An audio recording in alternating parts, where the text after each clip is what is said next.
क्या फरमाइश की? भाई सुनो, बात को सुनिए, स्टेज के बाद बात करेंगे कि नबी करीम सल्लल्लाहु ताला अलैहि वसल्लम अपने सहाबा के साथ जा रहे हैं मदीना तैयबा से मक्का मुकर्रमा। क्या करने के लिए?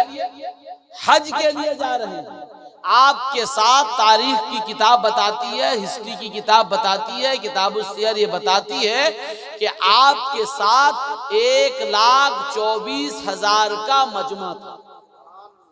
यानी आपके जानिसार, आपके सहाबा जो आपके साथ थे वो कितने थे? 1,24,000 के लगभग तकरीबन तादाद थी सहाबा की। नबी करीम सल्लल्लाहु ताला अलैहि वसल्लम सफरे हज में हैं, हज करने जा रहे हैं। बुलबुले सिदरा, तायरे सिदरा, हजरत जिब्रील अमी अलैहिस्सलातु व तस्लीम तशरीफ लाए मेरे नबी की बारगाह में और ये आयत करीमा लेकर आए, कद जाअकुम मिनल्लाहि नूरुन व किताबुम मुबीन। समझ रहे हो ना? अब आप मुझे बताइए, हुजूर जा रहे थे किसके लिए? किसके लिए जा रहे थे बोलिए? तर्जमा मैंने पढ़ी, तर्जमा में हज का लफ्ज है कहीं? जरा सोचिए, गौर से सोचिएगा। कद जाअकुम मिनल्लाहि नूरुन व किताबुम मुबीन, तहकीक के तुम्हारे पास आ गया अल्लाह के जानिब से एक नूर और एक रोशन किताब। यहाँ हज का तज़किरा है? नहीं ना। होना क्या चाहिए? आपका अक्ल क्या तकाजा करती है? बोलिए कि नबी करीम सल्लल्लाहु ताला अलैहि वसल्लम जा रहे हैं हज के लिए। आयते करीमा जो उतरी उसमें हज का बयान नहीं है, उसमें सफा मरवा में कैसे सही करेंगे उसका तज़किरा है नहीं, तवाफ़े खाने काबा कैसे करेंगे उसका तज़किरा है नहीं। अक्ल का तकाजा ये था कि नबी करीम सल्लल्लाहु ताला अलैहि वसल्लम सफरे हज में जा रहे हैं तो आयते करीमा जो उतरती वो हज के ताल्लुक से उतरती, लेकिन नहीं, हज के ताल्लुक से आयते करीमा नहीं उतरी, बल्कि उतरी तो मेरे नबी के आमद के ताल्लुक से। तो रब तबारक ताला ये पैगाम देना जा रहा है और ये देना चाहता है कि हज उसी का है जो मेरे नबी की आमद को माने, जो मेरे नबी के आमद के तसद्दुक को माने, सदक़े को माने। क्यों? कि अल्लाह तबारक ताला ने हज की दौलत दी है, हज हज समझाया है तो मेरे नबी के सदक़े। अगर मेरे नबी ना होते तो वह हज हज नहीं होता और हज के कायदा कानून हम जान नहीं पाते। अल्लाह तबारक ताला ने ये इरशाद फरमाया, कद जाअकुम मिनल्लाहि नूरुन व किताबुम मुबीन, तहकीक के तुम्हारे पास आ गया अल्लाह की जानिब से नूर और एक रोशन किताब। हज है मेरे नबी को मानने के बाद है, अगर नबी को नहीं मानना है तो हज हज नहीं है। अब मुझे बताइए, इसमें आने का तज़किरा हो रहा है, मेरे नबी को भेजने का तज़किरा हो रहा है, कितने साल के बाद हो रहा? मुझे बोलिए। आपको मैं भी बताया कि हुजूर सल्लल्लाहु अलैहि वसल्लम आखिरी हज के लिए जब तशरीफ ले गए तो क्या उम्र थी आपकी? 60 साल की बात। नबी के आए हुए कितने साल हो गए थे? वही सवाल को घुमा के पूछ रहा हूं भाई। नबी करीम सल्लल्लाहु अलैहि वसल्लम के आए हुए कितने साल हो गए? 60 साल। और इस आयत में किसका तज़किरा हो रहा है आने का? मेरे नबी का और कुरान पाक के उतारने का। 60 साल होने के बाद मेरे नबी की आमद की आयत उतर रही है। अब मुझे बताइए, जिब्रील अमी 60 साल के बाद मेरे नबी के आने की आयत लेके उतर सकते हैं, हम गुलामाने मुस्तफ़ा 1400 साल के बाद मेरे नबी की आमद का तज़किरा क्यों नहीं कर सकते? समझ रहे हैं मेरी बात? 60 साल गुजर गए, क्या आयत करीमा नहीं उतर सकती थी?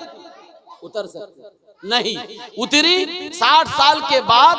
ये दलील हमारे लिए बनी कि जब 60 साल के बाद नबी की आमद की आयत उतर सकती है तो हम जिस नबी का कलमा पढ़ते हैं, हम 60, 100, 1000 साल के बाद भी मेरे नबी की आमद का तज़किरा कर सकते। समझ रहे हैं ना बात को? अब शान नुज़ूल को ये भी समझिए, नबी करीम सल्लल्लाहु ताला अलैहि वसल्लम एक बार आए। भाई आपकी विलादत कितने बार हुई? एक बार हुई ना। अगर कोई कहे अरे नबी तो 1400 साल पहले आए और आए तस्किरा हो गया कुरान में, आप क्यों बार बार कर रहे हो? कोई पूछेगा आपसे तो आप जवाब क्या दोगे? उसका जवाब भी इसी आयत करीमा में है कि आप जरा सोचिए कि जिब्रील अमी जो वही इलाही पर मामूर थे, जो एक फरिश्ते हैं, वो 60 साल के बाद कुरान की आयत लेके उतर सकते हैं, तो हम गुलामाने मुस्तफ़ा 60 साल के बाद भी बार बार नबी की आमद का तस्करा क्यों नहीं कर सकते? आगे भी और समझिए, नबी करीम सल्लल्लाहु ताला अलैहि वसल्लम के वसाल के 60 साल के बाद आप सल्लल्लाहु अलैहि वसल्लम के इंतकाल हुआ नहीं, अभी नबी करीम सल्लल्लाहु ताला अलैहि वसल्लम अभी जाहिरी जिंदगी में है, और 60 साल के बाद ये आयत करीमा लेके जिब्रील अमी उतर रहे हैं।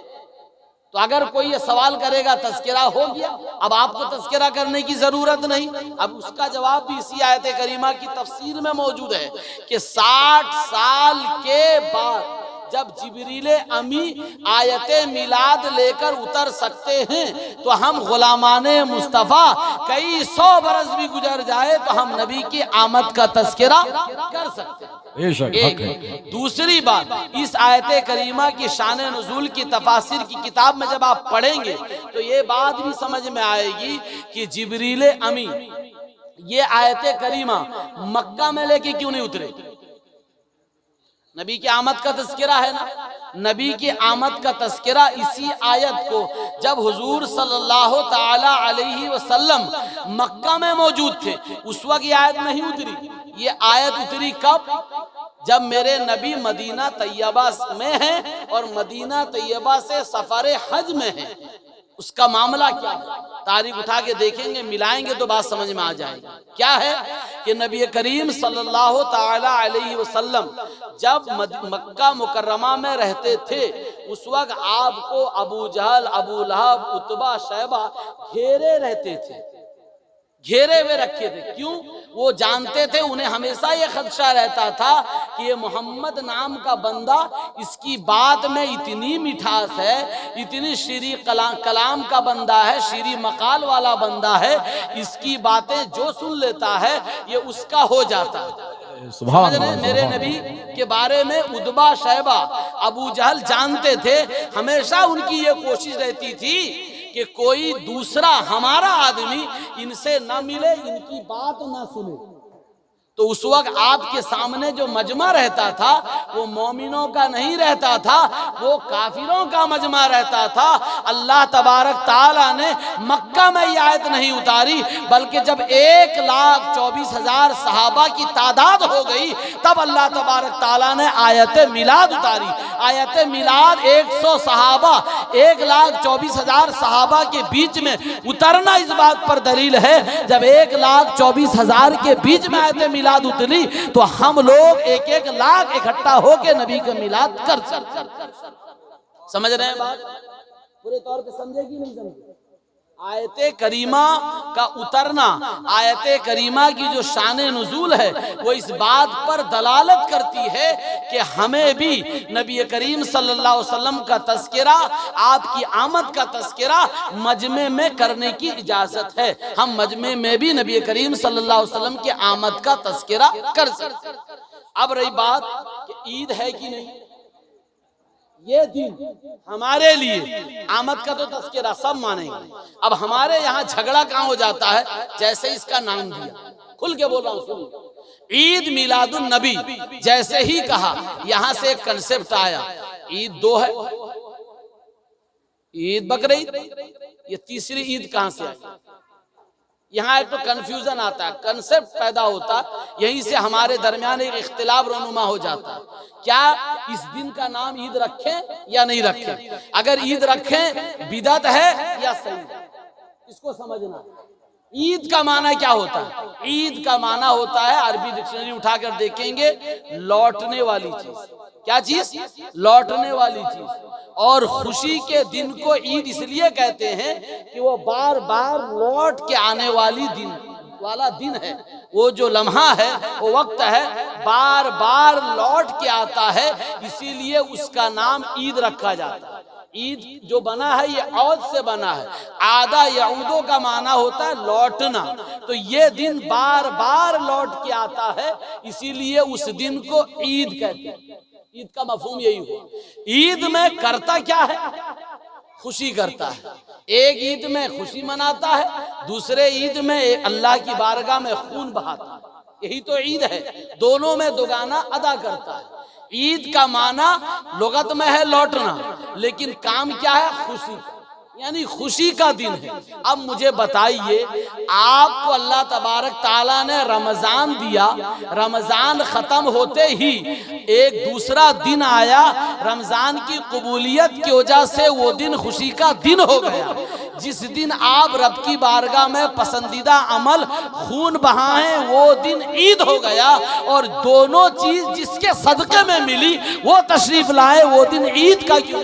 है सुभान अल्लाह, सुभान अल्लाह। नारे तकबीर, नारे रिसालत, नारे रिसालत, सरकार की आमद, सरकार की आमद, नारे तकबीर। ये कंसेप्ट समझे। अब मैं समझाना चाहता हूँ, क्या हमारे यहाँ हदीस की किताबों में या कुरान पाक में कहीं दूसरे ईद का भी तस्करा है या नहीं? क्या दूसरे ईद का तस्करा है या यही दो का ईद का तस्करा है? दलील दूंगा, समझिएगा। अगर और दलील चाहिए नंबर ले लीजिएगा हाफिज सुभानी साहब से या इनसे, किसी से भी बाद में मुझसे पूछ लीजिएगा। 50 तो नहीं 52 तो ईद गिनवा दूंगा। आप मानते हैं? अब बताओ, जुमा के दिन जो कपड़ा आप पहनते हो, जुमा के दिन वो कपड़ा नहीं पहनते हो, घर में जाते हो अच्छा सा कपड़ा दो, क्यों पहनते हो? आप खुद जानते हैं। आप लोग बात बात में बोलते हैं, अरे हफ्ते का ईद है, अच्छा कपड़ा पहन के जाओ। जो कहे कि 2 ईद का कंसेप्ट हमारे यहाँ है, मुझे बताओ जुमा को ईद मानते हो या नहीं मानते? वो हफ्ते की ईद है, और इसीलिए खतीब खुतबे में तिलावत भी करता है क्या कि खलकल यौमल जुमात सय्यदल अय्याम, कि जुमा को अल्लाह ने पैदा फरमाया जो दिनों का सरदार है। अब गौर करिए, मुझे बताइए, जो कहे कि ईद हमारे यहाँ 2 है, मैं तो कहूंगा कि साल में तो ईद 52 बार है कि नहीं? बोली तो ये कहना कि ईद है नहीं, ईद का कंसेप्ट 2 के अलावा नहीं, ये सोच गलत है। और आगे बताता हूँ, सुनिए। ईद किसे कहते हैं? ईद खुशी को कहते हैं।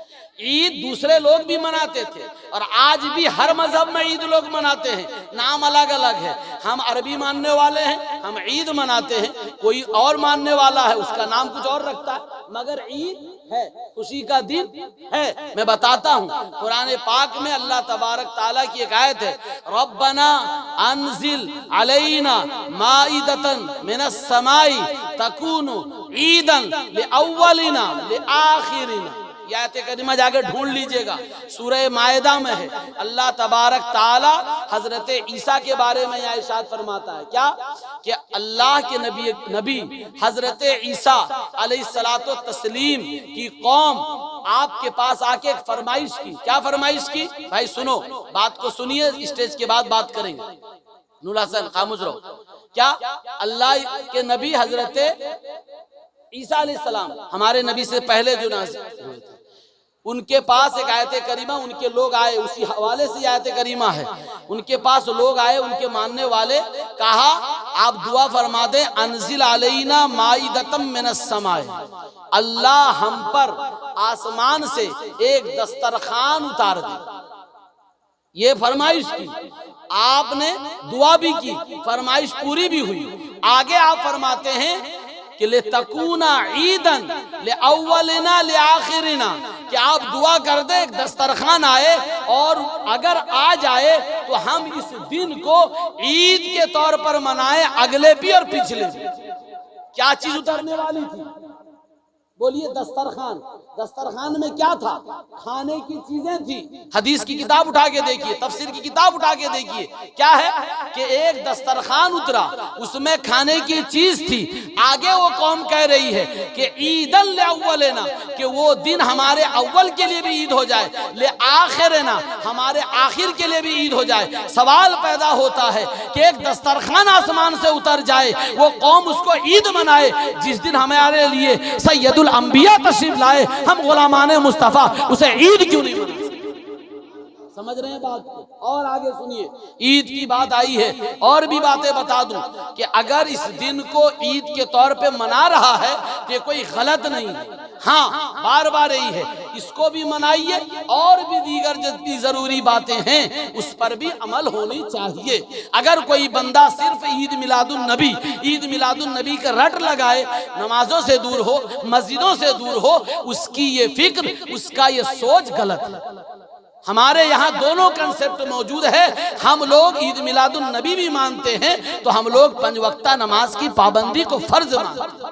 ये ज़हन में रखिए, ये भी फर्ज है। ईद मिलादुन नबी नबी करीम सल्लल्लाहु अलैहि वसल्लम की मोहब्बत का एक फरीजा है और नमाज अल्लाह तबारक ताला की तरफ से हम पर फर्ज है। आप दोनों संगम को लेके चलिए, आप क्या इख्तिलाफ होना नहीं। अब बताना ये चाह रहा हूँ, ईद का जहां तक मसला है, हजरत अब्दुल्ला इब्न अब्बास हैं, आपसे एक यहूदी गुफ्तगू कर रहा है, हदीस की किताबों में है। हजरत उमर हैं, उनसे एक यहूदी बात कर रहा है, रिवायत में इख्तिलाफ है, या तो हजरत उमर से या हजरत अब्दुल्ला इब्न अब्बास से। कहता मालूम है तुम्हारी किताब में तुम्हारे नबी पर एक आयत उतरी है, अगर वो आयत हम लोगों पे उतरती हम उसे ईद मनाते। हजरत अब्दुल्ला इब्न अब्बास से एक यहूदी कह रहा है, सुनिए गौर से, यहूदी कह रहा है कि एक आयत तुम्हारे पास उतरी है, तुम्हारे नबी पे उतरी है, कुरान में मौजूद है, अगर वो आयत हमें मिल जाती हम खुशी मनाते। वो कौन सी आयत? अल यौमा अकमलतु लकुम दीनकुम व अतममतु अलैकुम इस्लामी। ये आयत करीमा एक यहूदी कह रहा है, ये आयत करीमा जो उतरी अगर हम पर उतर जाती हम इसे ईद मनाते। हजरत अब्दुल्ला इब्न अब्बास साहबी रसूल, हजरत अब्दुल्ला इब्न उमर रदी अल्लाह ताला ने साहबी रसूल, वो कहते अमा यार यहूदी को कहते हैं तुम पर उतरती तो तुम एक ईद मनाते, हम तो उस दिन 2 ईद मनाते हैं कि वो नबी करीम सल्लल्लाहु अलैहि वसल्लम पर उतरी, मैदान अरफा में उतरी और यौमुल जुमा उतरी। जरा गौर करें तो यहाँ कितनी ईद हो गई? 2 ईद हो गई कि नहीं? हदीस की किताबों में मौजूद है। हजरत उमर फरमाते हैं कि नहनु नहताबिल ईदैन, हम 2 ईद मनाते हैं। क्या कि मैदान अरफात में उतरी और जुमा के दिन उतरी, तुम एक ईद मनाते, हम 2 ईद मनाते। अब सवाल पैदा यहाँ होता है, कोई भी खास दिन उसको मनाना, उसको सेलिब्रेट करना, उसको यादगार मनाना, यह हमारे यहाँ है कि नहीं? ना एक बार हो गया। अरे आप लोग खुद अपनी आंख में लगाओ ना, आपका हर साल जब बर्थडे आता है आप मनाते हो, सेलिब्रेट करते हो कि नहीं करते हो? हैप्पी बर्थडे बोलते हो कि नहीं बोलते हो? अगर ये ज़ाब्ता नहीं होता तो ये दुनियावी एतबार से भी नहीं होता। अब बताइए कुरान में इसका ज़ाब्ता है कि नहीं है? नबी करीम सल्लल्लाहु अलैहि वसल्लम हैं, मक्का शरीफ से मदीना पहुंचे, क्या करके मालूम? क्यों गए थे आप? उसको भी याद करो। हुजूर सल्लल्लाहु अलैहि वसल्लम जब मक्का में रहते थे, जब आपका रहना बसना मजबूर कर दिया, आप हिजरत कर गए। कहाँ हिजरत कर गए? याद करो ये सब। मदीना तैयबा, आप सल्लल्लाहु अलैहि वसल्लम हिजरत करके गए वहां। मदीना तैयबा में यहूदी अक्सर रहते थे। आप जब वहां पहुंचे तो देखा कि मुहर्रम के महीने में, आशूरे के दिन में वो लोग खुशियां मना रहे हैं, रोजा रख रहे हैं। आप सल्लल्लाहु अलैहि वसल्लम ने दरियाफ्त किया, क्यों रोजा रखते हो? उन लोगों ने कहा कि हजरत मूसा का हुक्म है और हम लोग इस दिन को यादगार के तौर पर मनाते हैं, रोजा रखते हैं। आप सल्लल्लाहु अलैहि वसल्लम ने पूछा क्यों? तो उन्होंने जवाब दिया कि इसी दिन अल्लाह तबारक ताला ने हजरत मूसा और उनकी कौम को फिरौन के चुंगल से आजाद किया था और उसे गर्क़े आब कर दिया था, इसीलिए हम आज के दिन को मनाते हैं और खुशियां मनाते हैं, रोजा रखते हैं। गौर करिएगा जुमले पे। नबी करीम सल्लल्लाहु ताला अलैहि वसल्लम ने कहा नहनु अहक, हम ज्यादा हकदार हैं इसके, जब तुम मना सकते हो हम भी आने वाले साल से इसमें रोजा रखेंगे, इसे खुशी का दिन मनाएंगे, इसको सेलिब्रेट करेंगे। अब मुझे बताइए, अगर ये कंसेप्ट नहीं होता मेरे नबी करीम सल्लल्लाहु अलैहि वसल्लम क्या उसको यादगार के तौर पर बताते? और आपने ये इरशाद फरमाया कि हम ज्यादा हकदार हैं, इसके क्या है? ज्यादा हकदार हैं। तो अगर याद मनाना नहीं होता, यादगार मनाना दुरुस्त नहीं होता, तो ये सेलिब्रेट करना गलत होता, तो ये कंसेप्ट ही नहीं होता। आगे बताता हूं, सुनिए। आप नमाज पढ़ते हैं 5 वक्त, पढ़ते हैं कि नहीं पढ़ते? मुझे बताइए ये सेलिब्रेट है कि नहीं? आप नहीं जान रहे, नमाज अहम इबादत है, मगर इबादत एक नबी से मिलकर वो सेलिब्रेट है। अब कहेंगे वो कैसे?